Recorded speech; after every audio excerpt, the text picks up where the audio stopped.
अच्छा, आपका नाम? मेरा नाम बामा प्रसाद बैनर्जी है। अच्छा, कौन सा डिपार्टमेंट है आपका? मैं डीएसपी एमएसएम डिपार्टमेंट से आया हूँ। अच्छा, क्या काम करते हैं आप प्लांट पे? उधर में मैं रिगर का काम करता हूँ। रिगर का काम करते हैं। अच्छा, कौन सा ट्रेनिंग के लिए आप आए हैं? मैं इधर में आरपीएल का असिस्टेंट रिगर का ट्रेनिंग के लिए आया हूँ। अच्छा, कुछ नया जानकारी हुआ है आपको इस हाँ, ट्रेनिंग से? जैसे बहुत कुछ नया जानकारी हुआ है, जैसे कैसे रोप को कैसे चिना जाता है, कौन सा वाला रोप कौन से क्षेत्र में किस मटेरियल से आपको लगेगा, उसका जानकारी नहीं था। थोड़ा बहुत था, लेकिन इधर से आकर उसका प्रॉपर जानकारी हमको मिला। जैसे क्रेन में कितना कैपेसिटी होता है, कैसे उसको मापा जाता है, ऊपर में ऊपर का क्या बोलता है, ऊपर में जो होस्टिंग और नीचे का जो बोलता है लिफ्टिंग, लोअरिंग ऐसा, और शिफ्टिंग का ऐसे करके जो सिग्नल जो होता है, वो सिग्नल के बारे में थोड़ा सा क्लियर हुआ हूँ मैं। सिग्नल के बारे में जानकारी हुआ है? सिग्नल के बारे में जानकारी हुआ। और आपका जो कम्युनिकेशन स्किल है, जैसे मैं किसी के साथ बात कर रहा हूँ, जैसे ऊपर के क्रेन ऑपरेटर के साथ कैसे बात करना है, कैसे सिग्नल देना है, वो मुझको कैसे समझेगा, मैं उसको कैसे समझूंगा, उसका अंडरस्टैंडिंग का जो प्रोसेस है वो बहुत अच्छे से मुझको समझ में इधर में आया। और भी छोटा छोटा जो चीज़ है, जैसे पकड़ के चलिए आपका जो टूल्स है, टूल्स के बारे में थोड़ा बहुत ज्ञान भी मुझको था, और इधर से और ज़्यादा टूल्स का ज्ञान मुझको आया। जैसे आई बॉल हुआ, जैसे प्लेट को पकड़ता है, उसको जो प्लेट जो पकड़ने का जो चीज़ है उसके बारे में जानकारी हुआ। और जो विंच जो कम यूज होता है उसके बारे में भी जानकारी हुआ कि कैसे होता है, उसको कैसे लिफ्ट किया जाता है, कैसे हम उसको पकड़ के इधर में ज्वाइन कर सकते हैं किसी चीज़ को, उसका बारे में हुआ। और हुआ जो चेन पुली का जो चेन कैसे ऊपर में आपको खींचना है, पहले क्या चेक करना है चेन पुली में, उसका चेक करना बहुत जरूरी है, वो ठीक है कि नहीं, उसमें कुछ लगा हुआ कि नहीं, वो सब ठीक करने के बाद, उसको चेक करने के बाद आप किसी मटेरियल को 90 डिग्री में कैसे पलट सकते हैं, उसको कैसे सीधा या ऊपर नीचे कैसे करने का होता है, वो सब करने के लिए जो जानकारी हो वो आगे से बेहतर हमको मिला इधर में।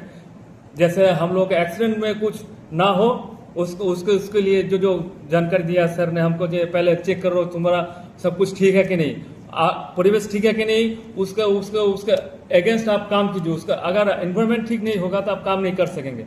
और काम करने से पहले आपको परमिशन लेना चाहिए किसी से। जब मैं उधर में काम कर रहा हूँ, मुझे इतना आदमी चाहिए, प्लानिंग भी करना है, जब मुझे इतना आदमी चाहिए, इतना आदमी से हम ये काम कर सकता हूँ, मुझे ए स्लिंग चाहिए, मुझे ए चेन ब्लॉक चाहिए, मुझे ये ब्लॉक चाहिए, मुझे इतना टन का क्रेन चाहिए, उसका क्रेन का कैपेसिटी कितना है, उसके हिसाब से माल को कैसे लिफ्टिंग इधर से उधर करने का जगह है कि नहीं। अगर नहीं है, अगर उस कैपेसिटी नहीं है तो मैं वो क्रेन यूज नहीं करूंगा। जो कैपेसिटी होगा तभी मैं वो क्रेन यूज करूंगा या वो स्लिंग यूज करूंगा। अगर कोई स्लिंग में अगर कोई कट हो गया तो कुछ भी टूट गया है, मैं वो स्लिंग यूज नहीं करूंगा, फ्रेश स्लिंग यूज करूंगा।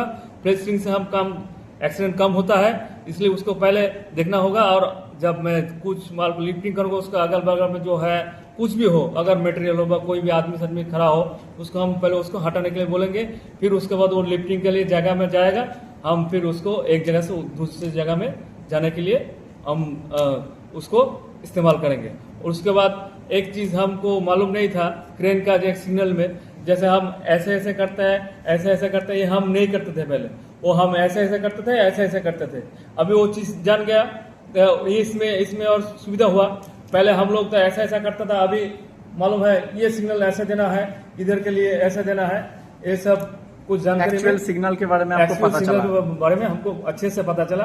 तो इसके कारण से हम जब दोबारा जॉब में जाएंगे तो इसके में हमारा भी सुविधा होगा, जो क्रेन ऑपरेटर है उसका भी सुविधा होगा। किताब जो दिया गया है आपको, वो किताब आप पढ़े हैं? हाँ, बहुत पढ़े हैं। उधर में लिखा हुआ है किसी भी मटेरियल को अगर मैं अकेला उठाऊं तो उसको कैसे उठाना है, ऐसे करके उठाना है या ऐसे करके उठाना है। अगर मैं पूरा स्ट्रेट करके उठाऊंगा तो मेरे कोर में लग सकता है, इसलिए उसको पहले झुकिए, फिर थोड़ा सा वक्त लीजिए, फिर आस्ते आस्ते करके, और फिर उसको लेके जाना में आस्ते आस्ते करके जाना चाहिए। एक बार में मैं दौड़ के नहीं ले जा सकता, स्टेप बाय स्टेप उसको जाना है।